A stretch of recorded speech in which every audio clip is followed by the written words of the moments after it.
Hi and welcome to this mini course on the action sacrifice.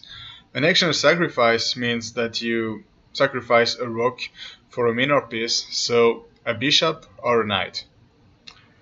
You usually do it to get an attack, to deprive your opponent from some important squares, or to deprive him from the bishop pair, or to weaken his king, or to start an attack. There can be many reasons for this kind of sacrifice. So we will start with first of all, we will start with the best player ever, Garry Kasparov, a victory against Sergei Movsesian with the black pieces in Sarajevo in the year 2000, and what is, let's say, the most well-known action sacrifice in the world, the rook takes c3 sacrifice in the Sicilian. So let's have a look. Kasparov played the Najdorf, which he has played all his life. This has always been one of the main lines, and there is this position, and the fact that the queen from d2 went to f2 allowed black an extra option here that is actually nowadays very well known, very obvious. The action sacrifice, rook takes c3. B takes c3.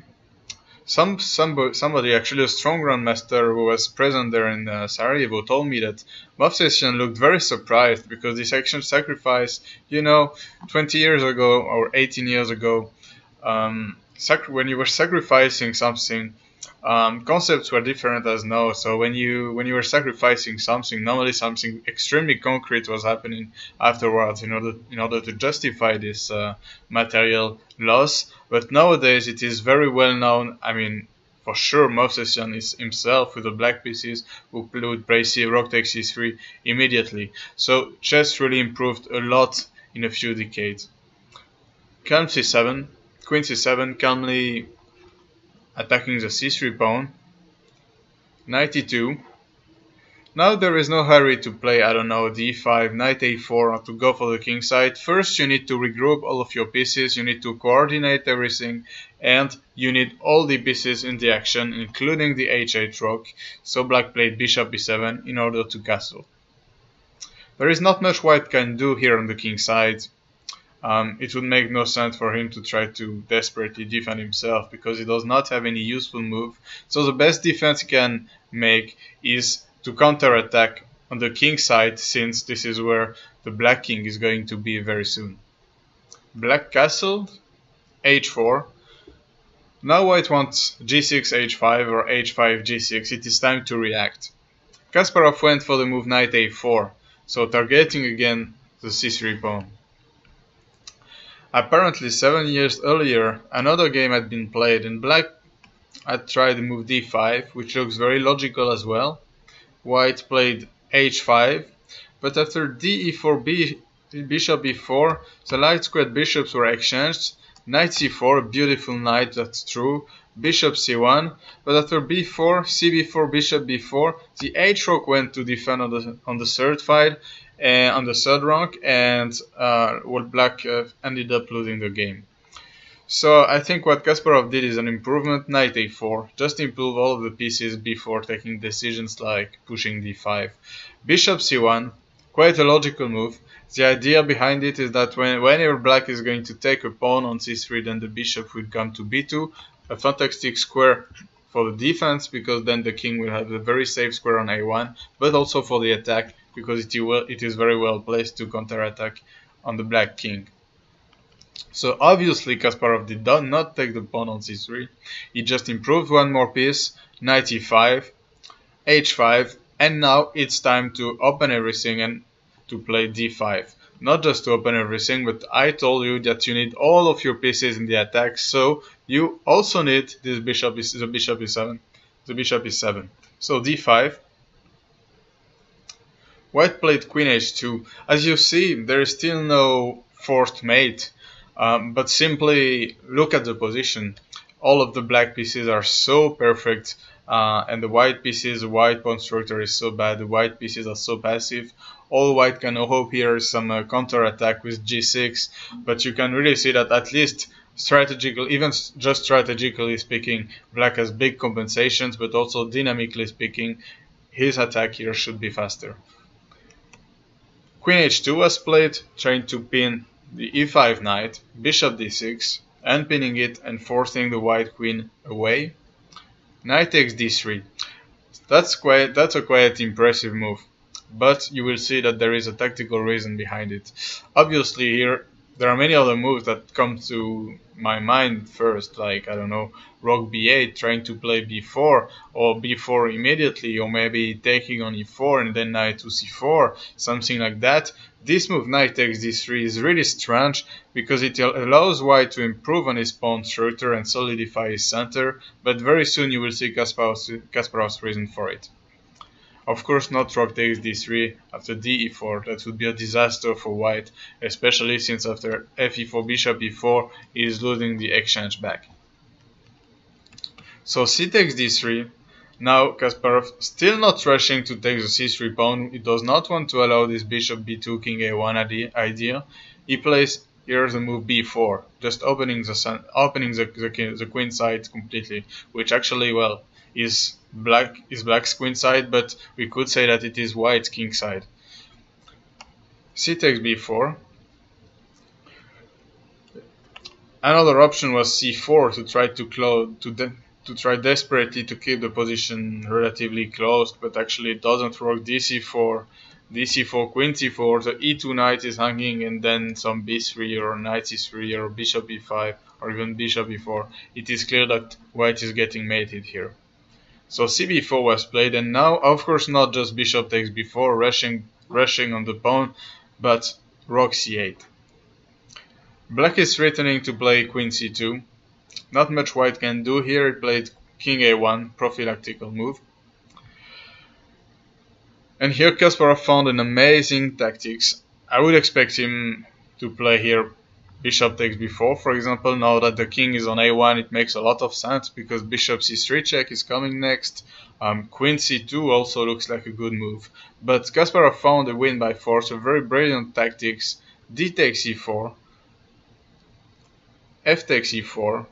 If in case of d takes e4, bishop e5, there would no be d3 d4 would not be possible anymore. So instead, white would have to play knight d4, and actually would even get mated nicely with queen takes c1, rook takes c1.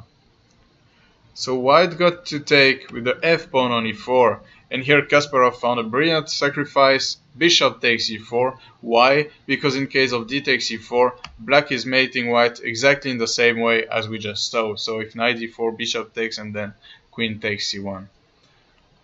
That means the bishop is not takeable, and then it's a real disaster for black. The bishop, let's say if the h1 rook is moving, the bishop can go to d5 followed by queen c2, or just to f5 winning one tempo, and then bishop e5 or bishop takes b4.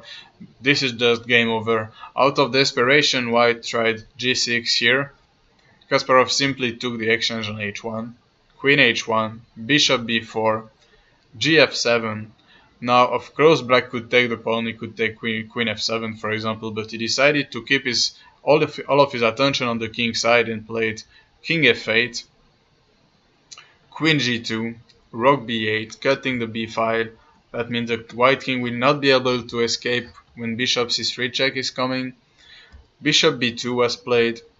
Bishop d2 would not be such a great improvement. For example, bishop a3, bishop c1, take, rook takes, queen b6, threatening mate, and there is just no move for white. If the knight moves somewhere so that the queen defends b2, then there will be queen d4 check. If knight c3, there will be knight takes c3 with a mate on b1, so that's also completely game over. Bishop b2, black took. So here white, of course, cannot just take back the knight on b2. There would be many discovery checks, the best of them perhaps being bishop d2 check, king a1, bishop c3 with mate to follow.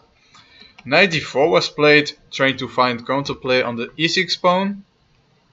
And now a very nice finish. Knight takes d1, knight takes e6 check, king takes f7, and white resigned. Why did white resign? because he has two ways to take the white queen. The first one is knight takes e7. The second one is to take with the queen on g7 and then take with the queen on c7, but still there will be bishop c3 check, winning the game. So after king f7, it's game over. So a real masterpiece by Kasparov. You really cannot improve anything in that game.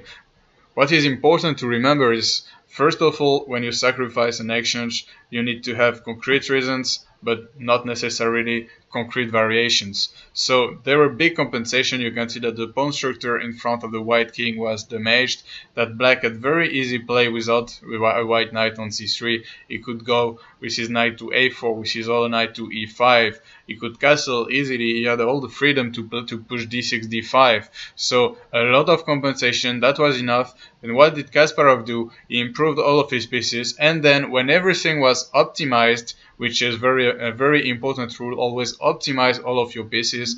Then he found a tactics that was working, d takes e4 and bishop takes e4. Of course, that's Kasparov, he saw this brilliancy, but there were surely other wins in the position. Just remember the spirit and not the concrete variations.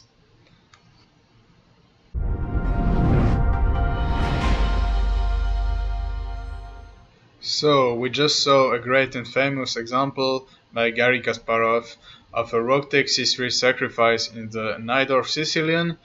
That was a sacrifice against a long castled king.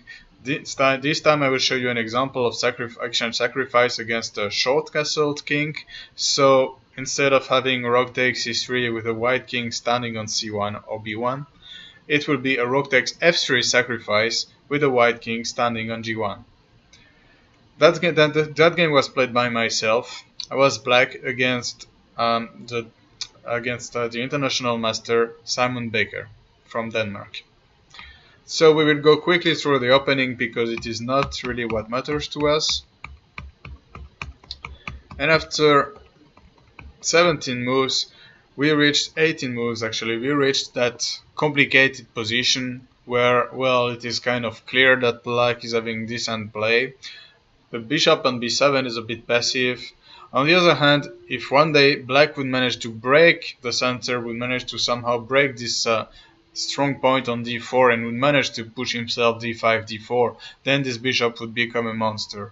So white has to be careful. Black has a very important open f file, so definitely a slightly better potential for the black pieces. Here I decided to make a strat. I'm sure you already understood the move I was going to play given the subject that we're studying. I played the move knight d6 with the idea to sacrifice a knight on f3.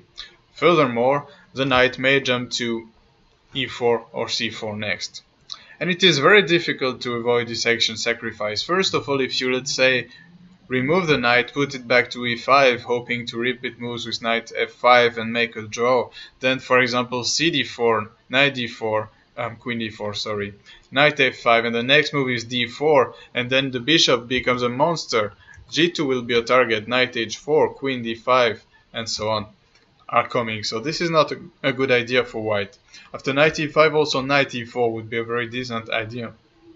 In case of knight e4, cd4, there are big problems for white on the d4 pawn, and if you try to defend it, just queen d5 and you're kind of paralyzed.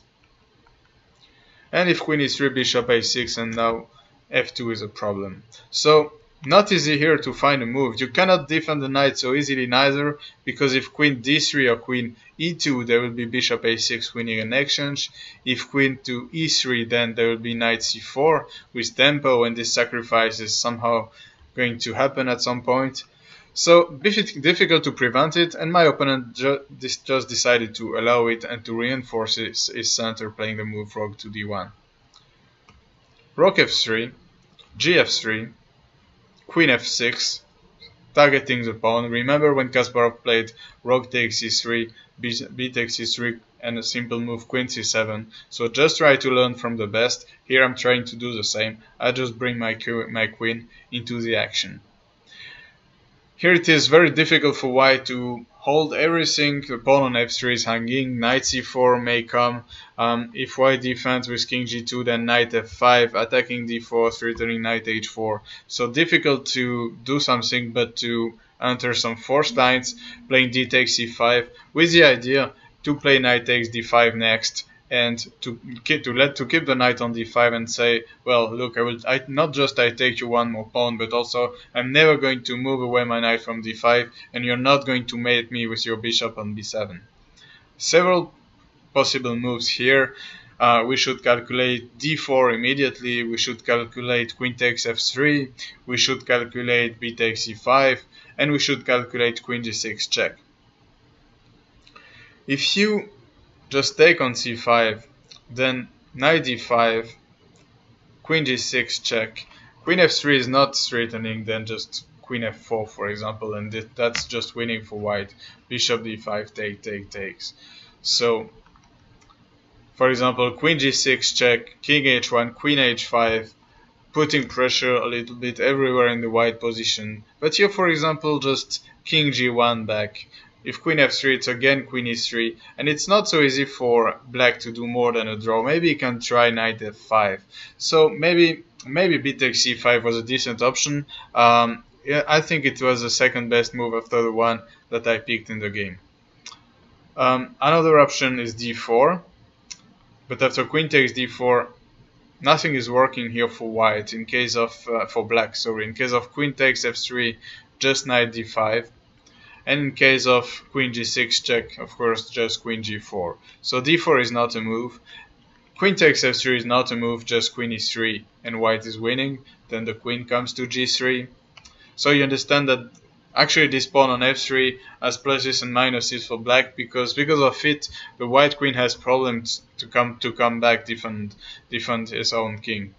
So queen g6 check was the last remaining option, and it's the best one. Why? Because after king h1 d4, now white is not in time to take the pawn on d4, since there would be a mate on f3. That means that here white is forced to play the move knight to e4. Now there were two good options for black. The first one, to simply take on c5. The position would definitely be much better for black. I went for another one, which is queen f5, just targeting right away the pawn on f3.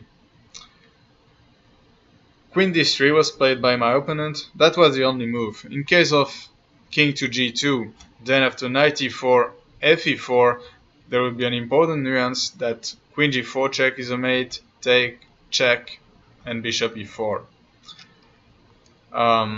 So of course, before that was not possible. Here there would be no queen takes f3 check. So that was also one of the ideas behind queen f5. In case of queen e2, e2, then just b takes c5, and there is no move here for white. You can't take on d6 because of bishop f3 check, and the next move is rook e8, and that's just a lost position for white. Actually, he's also never able to move his f1 rook, because then after knight e4, fe4, bishop e4, he would not be able to push f3 anymore. So simply no move here for white, besides the one that my opponent played in the game, queen d3, a smart move. Knight e4 is coming, but of course not fe4, allowing bishop takes e4, winning the queen, but queen b3 check first, and the next move is going to be fe4. So it is kind of clear that it is not going so well for white, but it is not losing right away. I played bishop d5. Another option was actually king f8. fe4, bishop e4, f3, bishop d5, and now if white plays queen d3, which is the only acceptable square, because otherwise bishop f3 is coming, then take bishop c4 with a winning endgame. Instead, I decided to play bishop d5 because I judged that the winning rook endgame I'm going to get, you will see how, is even better than this one. fe4, queen e4. Another good endgame, of course, was this one. Should also be winning for black, but it is different. There is no extra pawn. Queen takes e4 check, f3. Now again, it was an option to play queen f5 in order to force queen d3, and then queen d3, bishop c4, and so on. But I thought this endgame was a better version for black. Why? Because I consider the e4 pawn to be a bigger weakness and to at least to be yes, to be much worse than the pawn on f3. First of all, it is a bigger weakness, as I was just saying. If I can bring my king to e5, I should manage to collect this pawn quite easily. But also, let's say, if we would reach somewhere a pawn ending, here I would have the possibility to create a passed pawn, which is not the case, which would not be the case with a pawn on f3 and not e4. So just out of general reasons, general endgames considerations, I thought I must get this pawn on e4 and not to f3. Here if white just plays, let's say, just brings his king, or plays random moves, I will just bring my king to e5 and it would be an easy win. So I tried to go for some concrete stuff, rook c1, but it was not working. Rook c8, rook c4 in order to push b4, d3, the rook has to go back, rook b8 targeting the b2 pawn, rook d1, rook takes c5 was not possible because of the d2 and rook takes b2. You can't do anything against rook b1 check and d1. Of course, queen g2, king g2 would be d1 queen right away. So my opponent played rook d1, I played c4, rook d2, and now of course it would be winning to just play king f7 and bring the king towards the center, but I found a nice finish. Rook takes b2, rook takes b2, c3, and white may give a couple of checks, but he won't be able to stop both of the black passed pawns. So, not as good as Kasparov's game, because I am not Kasparov at all, but still I think a decent example of how to manage an exchange sacrifice against the opponent's king.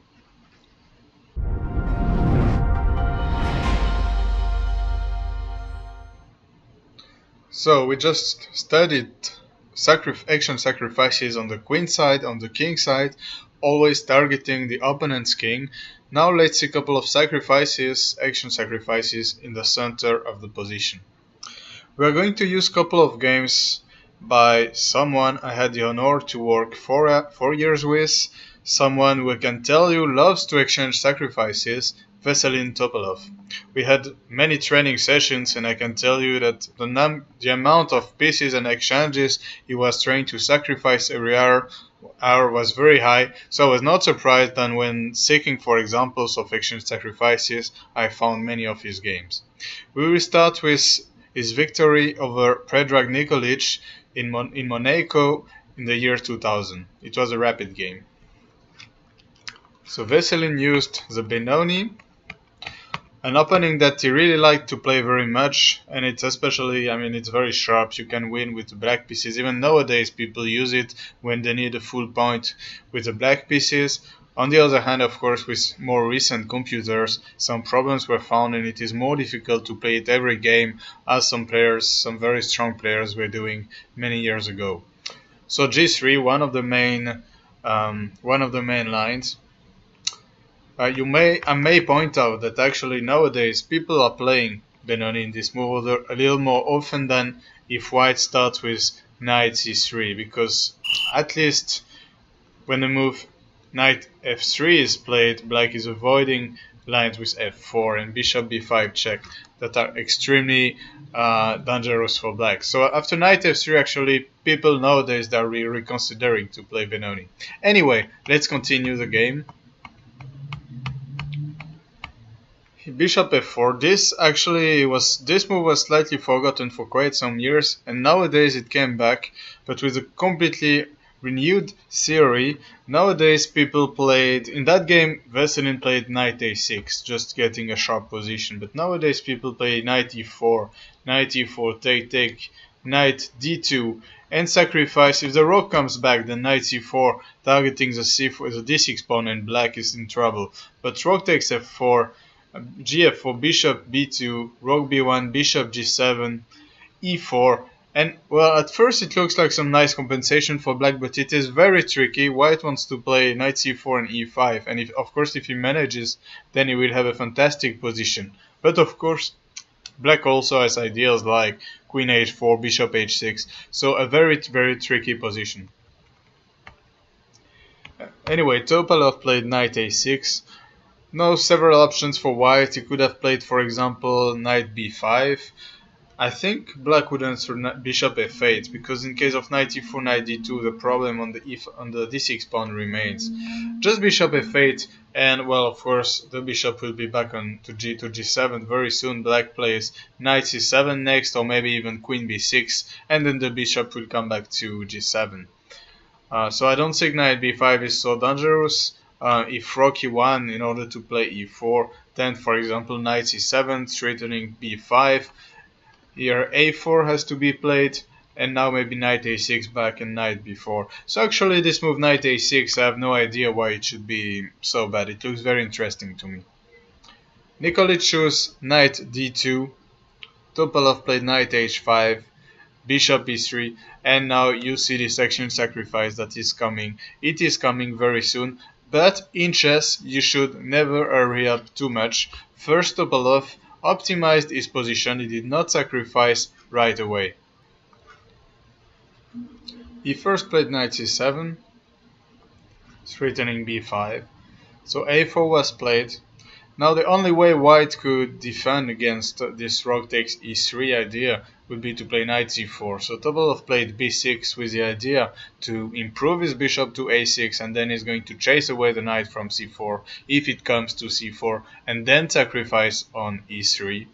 So Nikolic decided not to play knight c4 but played here the move bishop f3, which has no real threat because it is not like one should be afraid of bishop h5. This fianchetto bishop is too important, then white would play bishop h3 or h4 himself. He would perhaps even attack on the g file. So bishop f3, I must say I have problems to understand the idea behind this move.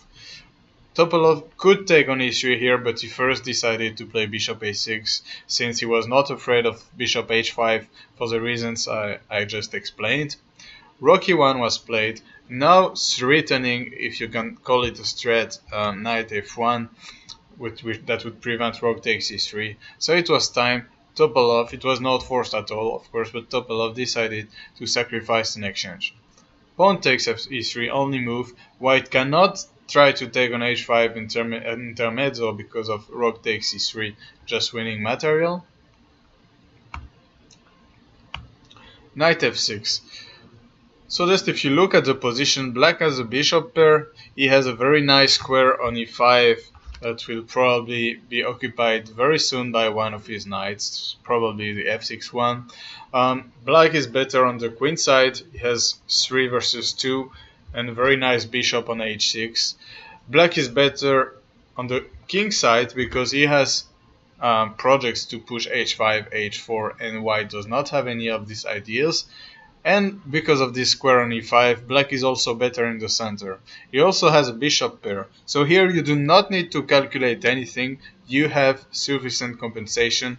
This is for sure.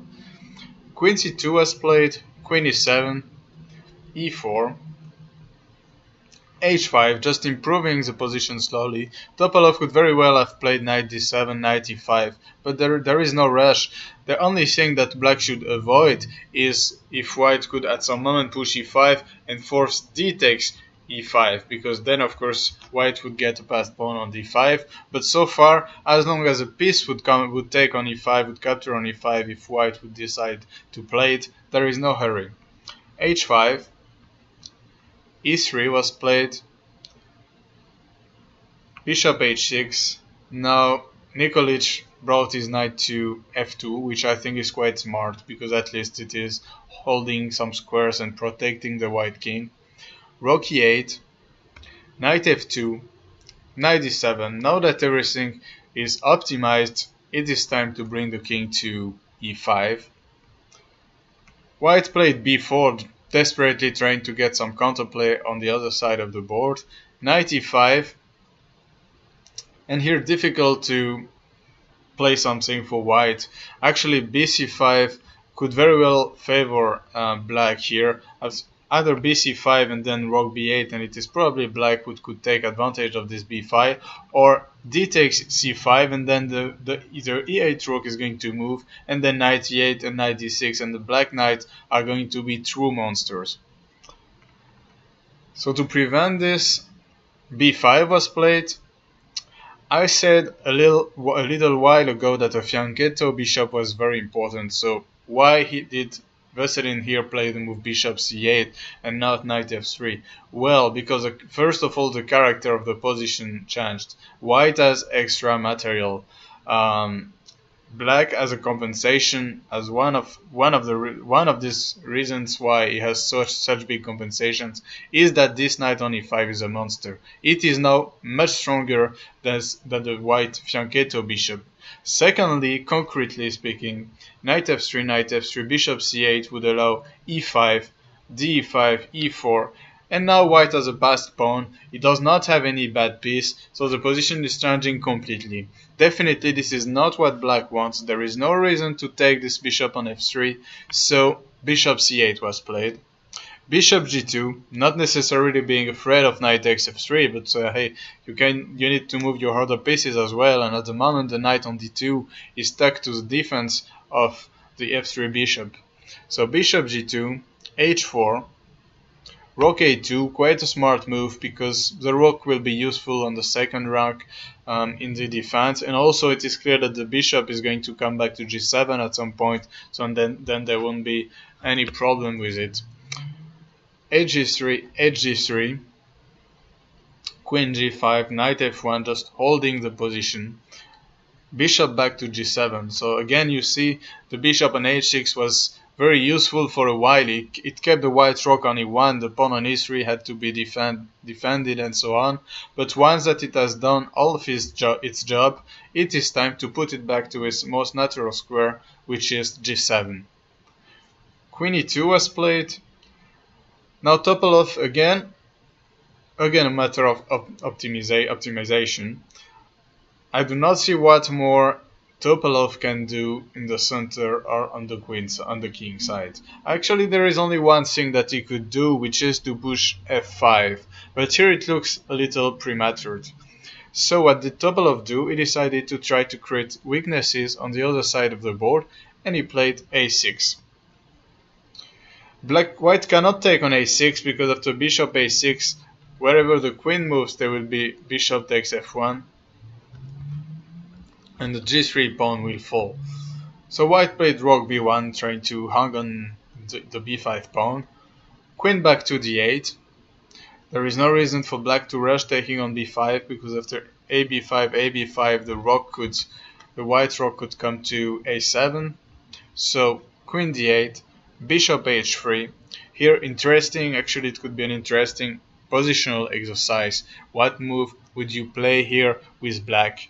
You want to keep the bishop pair, so you're not going to exchange these bishops. You play here the move bishop b7, which at first looks a little bit ugly because it looks like this pawn on d5 is a monster, but it is now clear that the black plan is to open all the position with f5 very soon. Knight d3 was played. And here Topalov decided to enter complications, to enter a big mess that he was not forced to.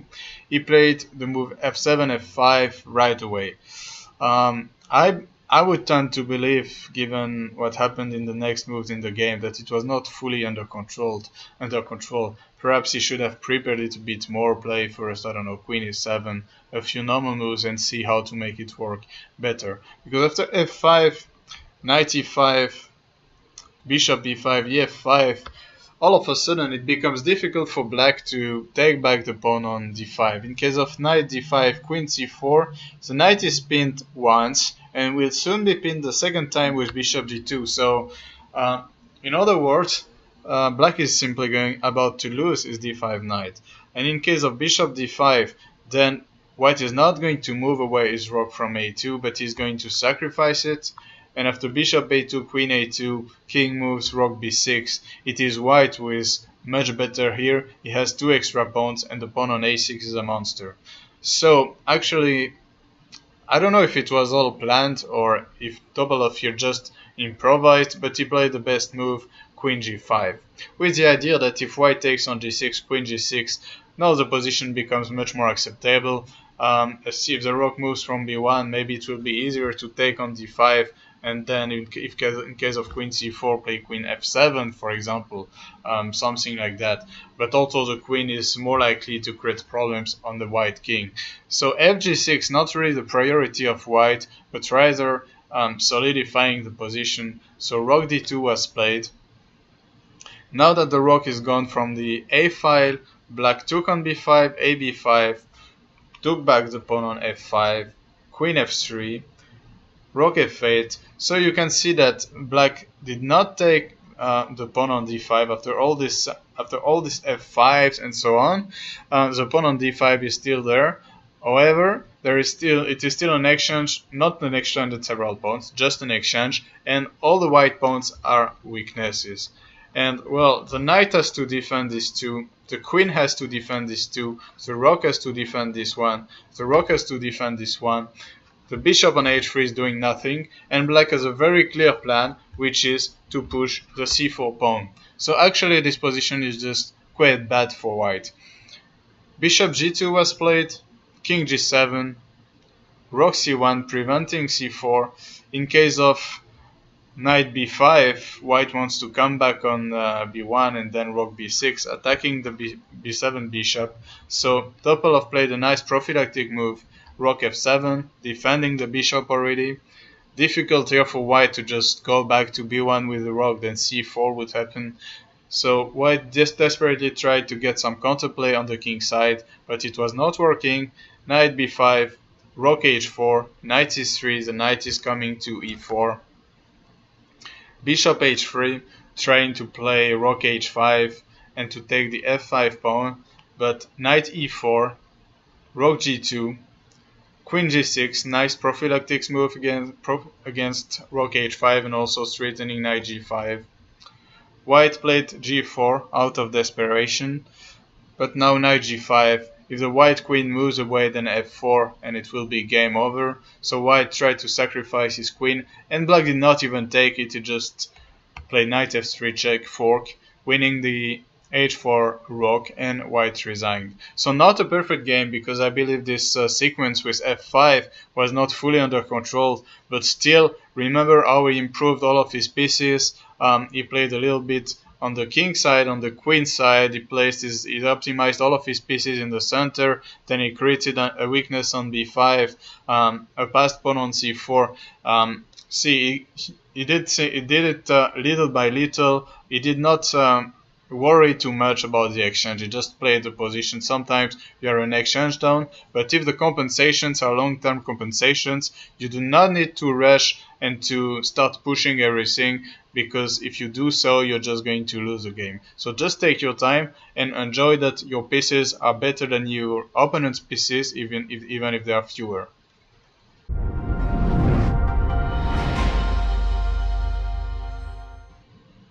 You do not need to be black to sacrifice an exchange. So far we saw 3 black victories, now let's see a white victories.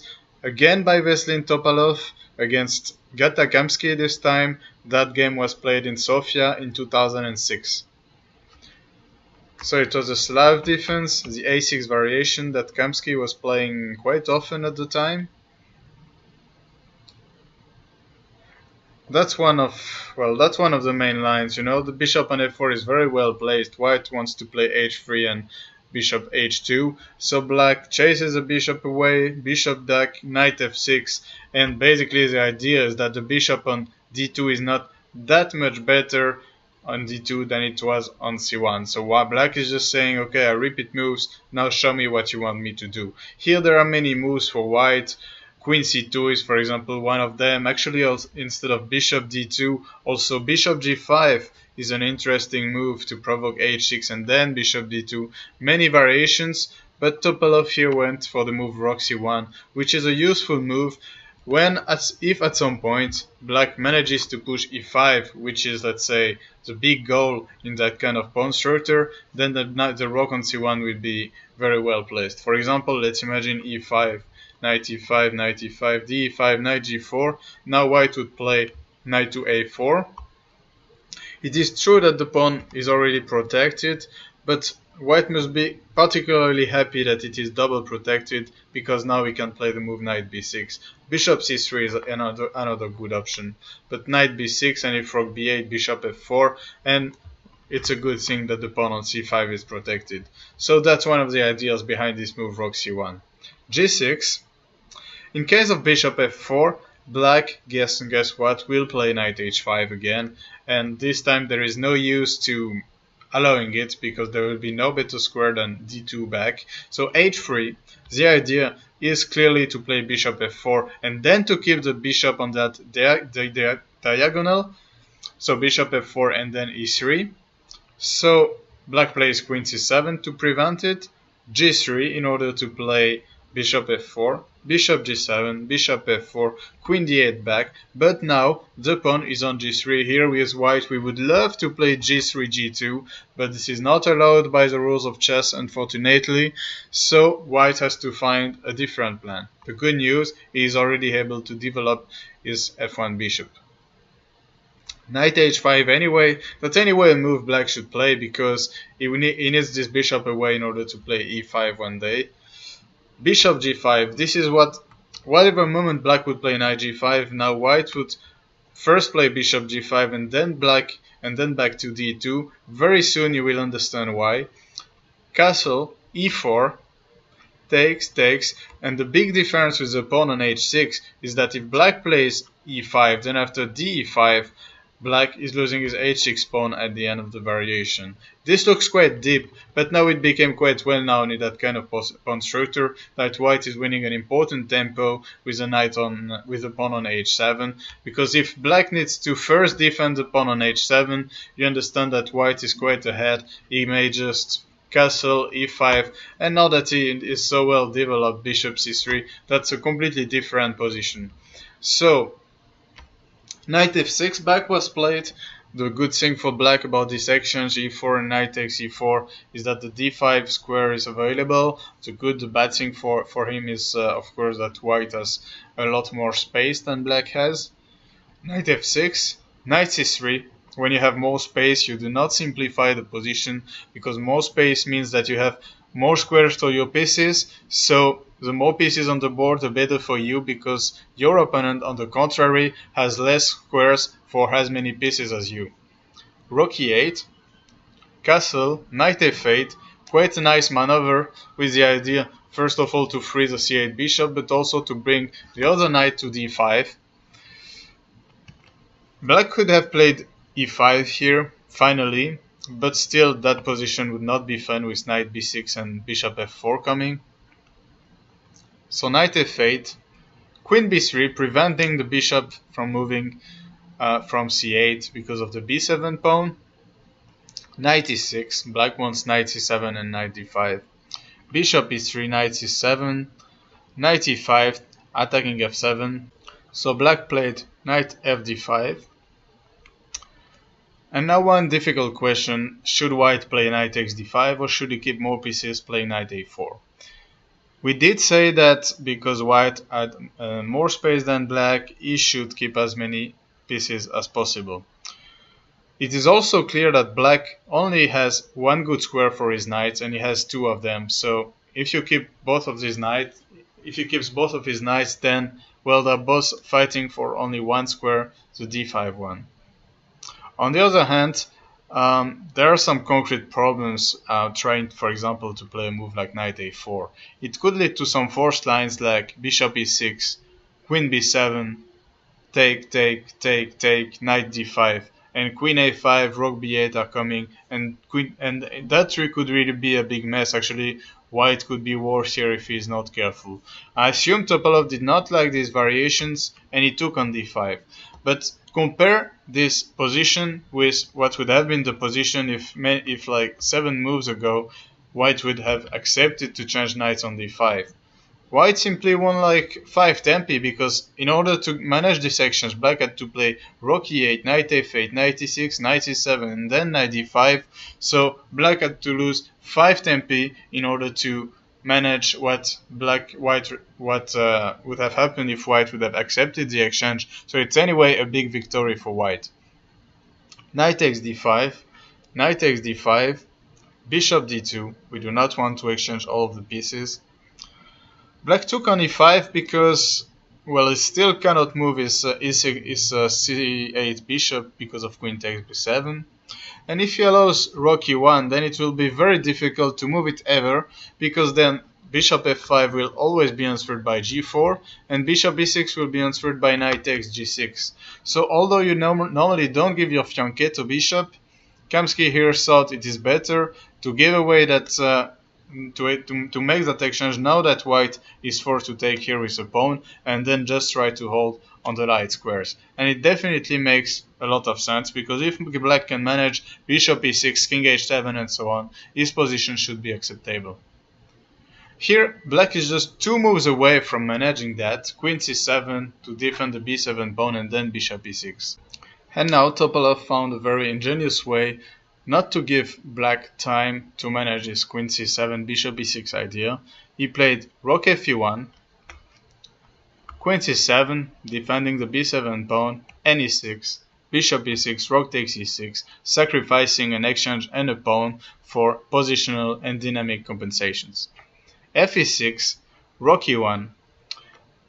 Actually, even a weak engine already tells you immediately that white is at least not worse. It says that the position is equal, which is very good news with such a material imbalance.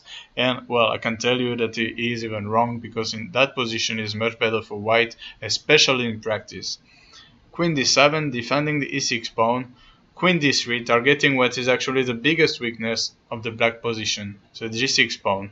The position would be very different if the h5 pawn was on h7, but of course the reason for this rook sacrifice, for this exchange sacrifice, was that due to the g6 pawn weakness, the black king as well would be very weak. King h7 was played, rook e5, attacking the h5 pawn, knight f6, only move, queen e3, now the queen is coming to h6. King g7, only move, black decides to get his king to f7. Knight g8 would not be an option, because after bishop e4 everything would fall apart in the black position. King g7 was played. Now checking him on h6 would not bring much, since king f7 would be played. So what is the last element in the white position that could be improved so that black is completely dominated in that position? Look here, the only piece that is not helping white in the attack is the bishop g2. So you must find a clever way to get it somewhere else. And for example, I think it would be great to get it somewhere around there to target or the e6 pawn or the g6 pawn. How to manage this? Can you play bishop f1, then bishop c4? Looks a little slow, but that's a good option. But can you manage it in a more direct way? Could you, for example, play here the move bishop e4? At first it looks strange, but well, if black cannot take on e4 for some reason, then you won the battle, because you will play bishop c2 and you win a lot of time compared to this big maneuver with bishop f1. Let's have a look what's happening in case of knight e4. You give a check, king f7, rook e4. You can see that now black is missing a very important defender. Rook to g8, that would be the only way to defend the position, trying to get the king running away to e8, and now queen h7 check and rook f4 next, and that's game over. So that means knight takes e4 is not possible, so guess what? Topalov played the move bishop e4 in the game. King f7, that was the idea, to get the king there. Bishop c2, rook a d8, no disaster yet for black. He's going to hold the g6 pawn with rook g8. He's going to hold the e6 pawn with knight d5 when white plays bishop b3. So let's say that it is not yet a complete resignation. Still, queen h6, forcing rook to g8. Queen d2 is not possible. Bishop g6 and rook g5, game over. Rook g8 was played, bishop a5, and now black made a mistake in what was already a terrible position. He should have moved the rook somewhere, but of course after rook g5 the position would be a disaster. the best line according to the engine is to sacrifice back the material, and here it says that white is much better, obviously, but not winning. That was the best chance for black. Instead, it tried to go for some concrete variations, which were not working, but I think that's what any human would do.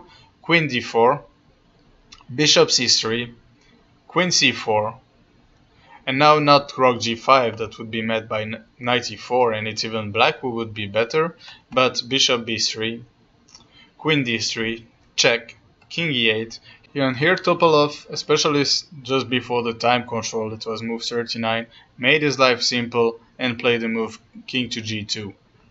He could have taken the black rook on g8, but that would require some calculation. Queen b1 check. Here, for example, in case of rook e1, knight g8, queen g7, queen a2, queen g6, queen f7. Of course, white is much better, but the game is not over.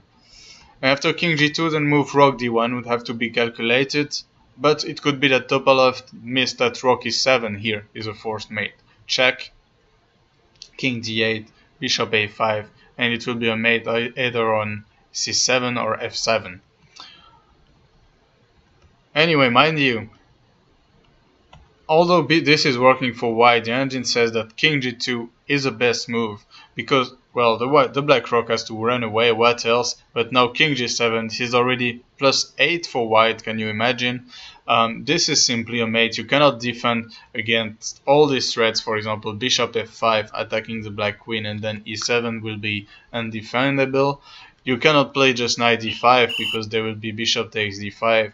This is just a dead lost position. In the game, black played rook to d5, white played bishop f5, rook f7, and now a very pretty finish by Topalov. Rook takes e7 check, and black resigned. After rook takes e7, in case of king takes e7, then everything is folding. Actually, it's just a mate in 2.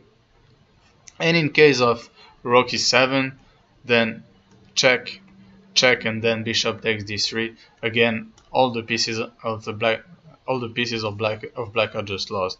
So a real masterpiece by Topalov. This time I think without a single mistake. Really just a perfect game. And just remember, first of all, this idea rook e1 and e6 just in time to prevent black from reaching what he would the dream position he would like to get. So always think prophylactics. What does my opponent want to do, and what is the only way I can prevent him from doing that? And then secondly, remember later when the position was already looking very good, this very important move bishop e4 to bring the bishop where you want. Sometimes, well, this is a strategical idea to bring the bishop to c2, but of course strategy as always strategy always needs to be supported by tactics. So bishop e4, you only need to calculate the move knight takes e4, which was losing. So also a very instructive move. And then see the way he put all of his pieces, the rook to e5, the queen to e3, bishop to d2 in order to get queen h6. Just improving, optimizing all of the pieces until delivering the final blow.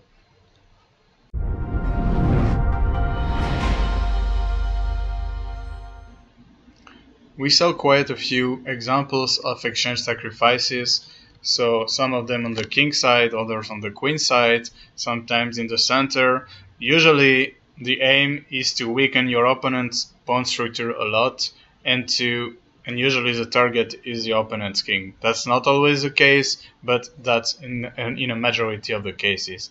We will see a last example of exchange sacrifice, another victory by Veselin Topalov.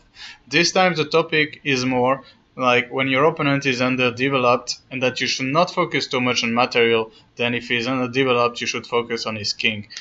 That game was played against Efimov, Grandmaster Igor Efimov, in Elista in 1998. So it was a Sicilian, Veselin was white, and here black played a suspicious move g6. Usually in the Sicilian you do not mix these moves a6, e6, g6, well, especially e6 and g6. You can see that it's creating quite many holes.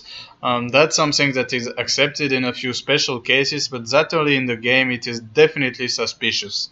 Topalov played c4, bishop d7, bishop e3, knight c6 was played, knight takes e6.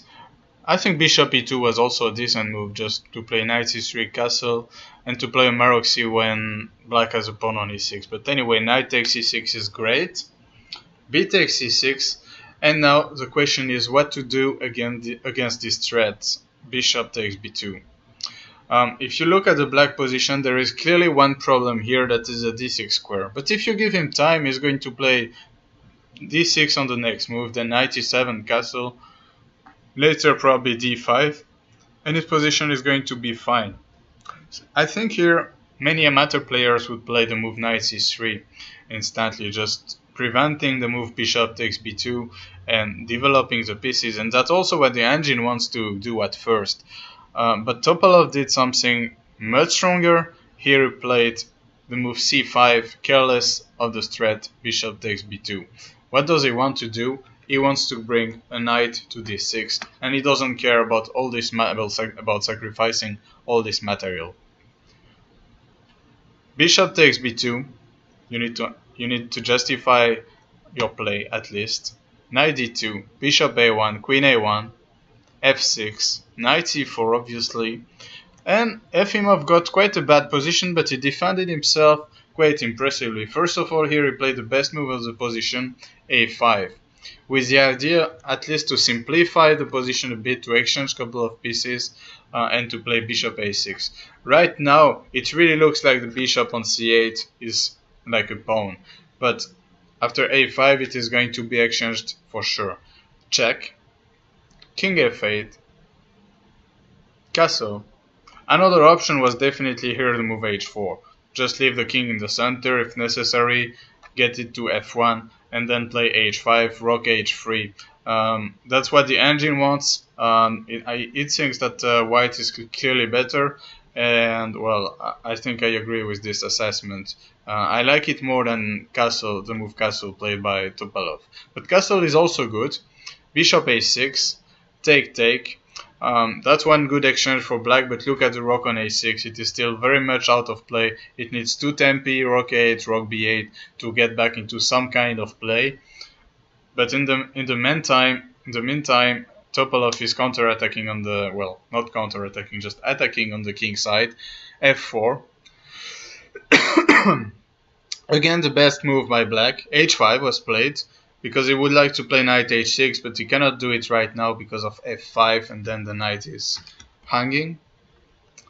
So h5, rook f3, good move by white. He wants to play rook g3 and to target the g6 pawn. h4, preventing rook g3, rook h3. Now white is targeting the h4 pawn. And black won't be able to defend it because it's clear he's not going to play g5 himself. So black needs to find counterplay on the other side of the board, playing a4 with the idea queen a5. Bishop f2 was played. Here Efimov decided not to play queen a5 but to play rook a8. Anyway, the next moves of black are clearly to bring the queen to a5 and the rook to b8. I do not think any of the two moves make a difference. Why? Because anyway, after queen a5, white would play queen c1, and there is nothing better here to do than rook a8 and rook b8.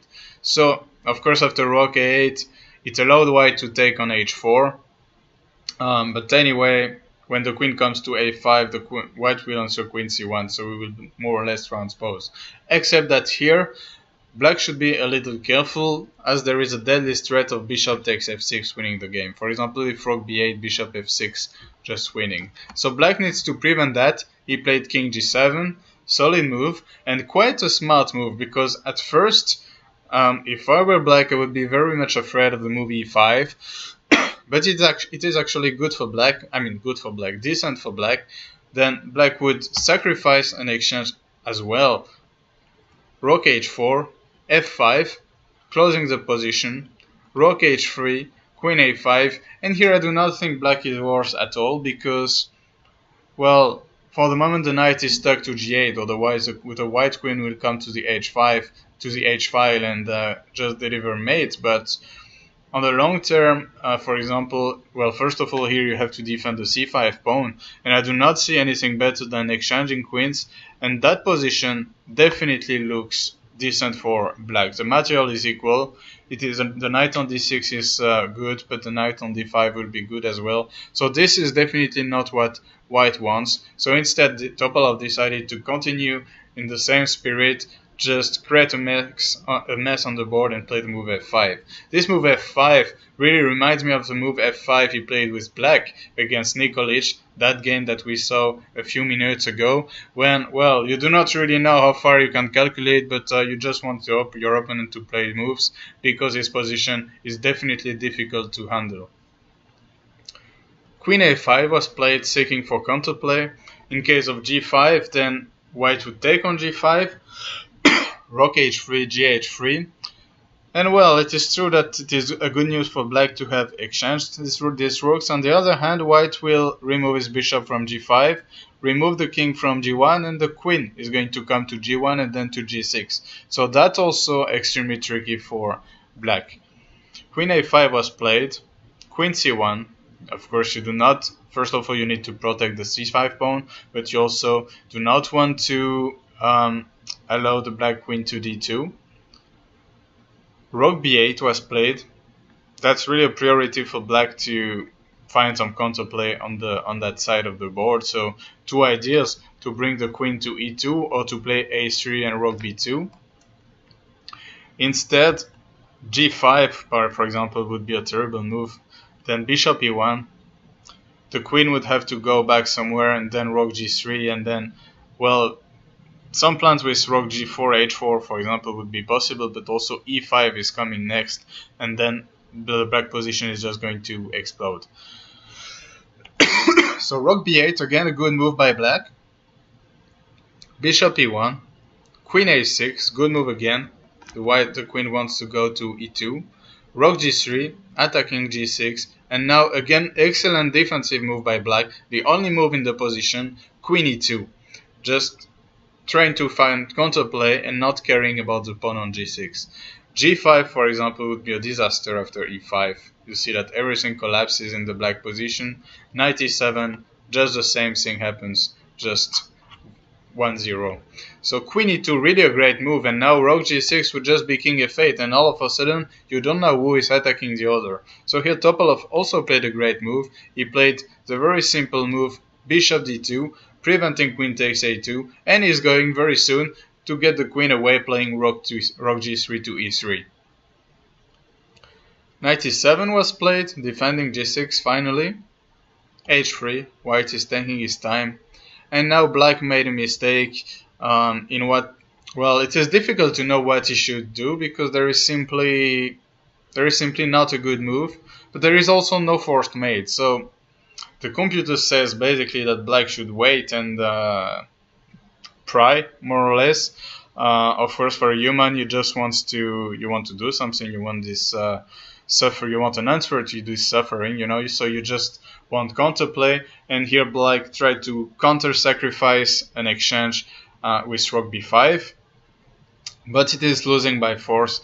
White did not take on b5 at once, which would allow queen takes b5, but he played rook e3 first, forcing the queen away, and now after knight b5, cb5, rook d3, it is just game over. Black cannot defend the d7 pawn. If rook d8, then f e6, winning, and that's just game over. gf5, rook d7, queen e8, c6, and well, the rest is just piece of cake. I mean, everything is winning for white, since he's not even a pawn down. Just a few more moves were played and black resigned. So not a perfect game, I think, by Topalov, but still an exemplary one with very few mistakes. A great defense by black, but still the position was too difficult to play. I think what should mostly be remembered is at this moment, when your opponent is making such big concessions so early in the game, with his king still quite far away from castling and making such weaknesses like the d6 square, the material becomes secondary. You should really try to find a way to punish that. And I think that has been quite a topic that we saw quite many times, quite a few times in the few games we analyzed. Material is secondary in a few cases, and in general the target is your opponent's king. So try to remember that when you can sacrifice an exchange, weaken your opponent's pawn structure, weaken his king, and if you see, and that's very important, that after that he has problems to regroup his pieces, to organize a good defense, really double check this exchange sacrifices. An exchange is not a queen, it is not the end of the world, and sometimes it is a positional key, especially in dynamic positions. So I wish you good games and great exchange sacrifices.